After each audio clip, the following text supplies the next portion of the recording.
बहुत प्यार से याद करो।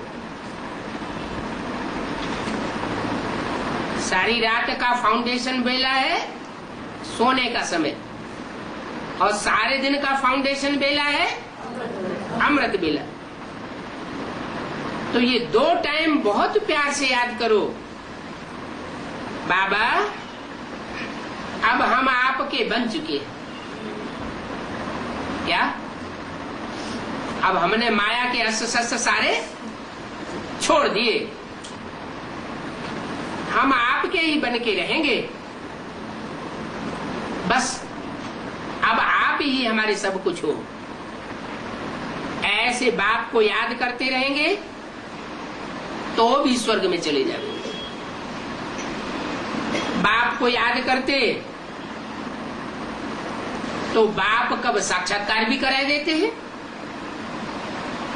बाकी बहुतों को फालतू साक्षात्कार का पार्ट है।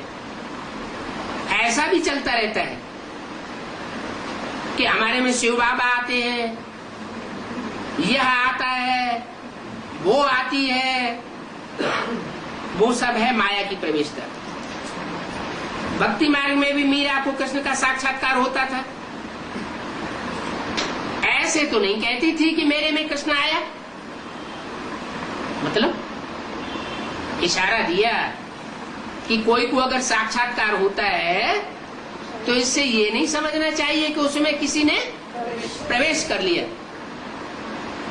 ब्रह्मा बाबा को साक्षात्कार हुए तो तथाकथित ब्राह्मणों ने क्या समझ लिया कि ब्रह्मा बाबा में शिव का प्रवेश हो गया।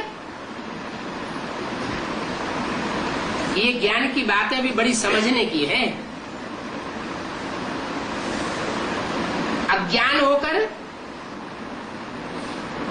नहीं रहना चाहिए, इसमें बड़े घोटाले हो पड़ते हैं। ध्यान से योग जास्ती गाया हुआ है, ध्यान माने साक्षात्कार वगैरह। योग के लिए ज्ञान तो बाप ही देते हैं। ये योग का ज्ञान बाप के सिवाय और कोई दे नहीं सकता।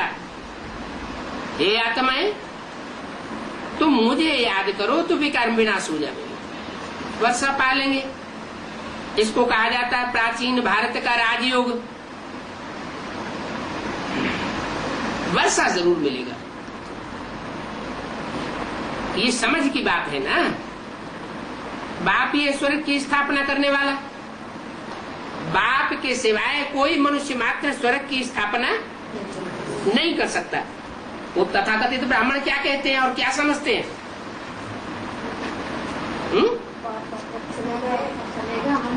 कि बाप शिव आया ब्रह्मा के तन में, ज्ञान सुना करके चला गया। ब्रह्मा ने भी शरीर छोड़ दिया और शिव भी चला गया। अब हम स्वर्ग की स्थापना करेंगे। अरे 2500 साल में इतने बड़े बड़े धर्म पिताएं आए, धर्म गुरु आए, महात्माएं आए, वो इस दुनिया को स्वर्ग नहीं बना सके और ये दुनिया नरक बनती गई और तुम स्वर्ग बनाओगे। अरे ये नरक को स्वर्ग बनाने का काम सिवाय सुप्रीम सोल बाप के कोई कर ही नहीं सकता। तुम स्वर्ग के मालिक बनते हो। कभी कोई भोग आयत की बात में खुश नहीं होना चाहिए। क्या ये भक्त आत्माओं का काम है क्या? आज गुरुवार है, भोग लगाना है, पैसे लाओ, बढ़िया वाला भोग बनाए। आज शिवरात्रि है, भोग लगाओ। 36 प्रकार के मिष्ठान के पैकेट बना बना के सब सेंटरों में भेजने, लाओ। बाप कहते हैं इसमें कभी खुश होने की बात नहीं है। बोलते हैं हमारा भोग लगाओ। बोलो, शिव बाबा के खजाने में जमा कर देते हैं। तुम जो कुछ देते हो भोग के नाम पर, वो हम शिव बाबा के खजाने में जमा कर देते हैं। बाकी ये भोग आदि तो कब से लगाते चले आए,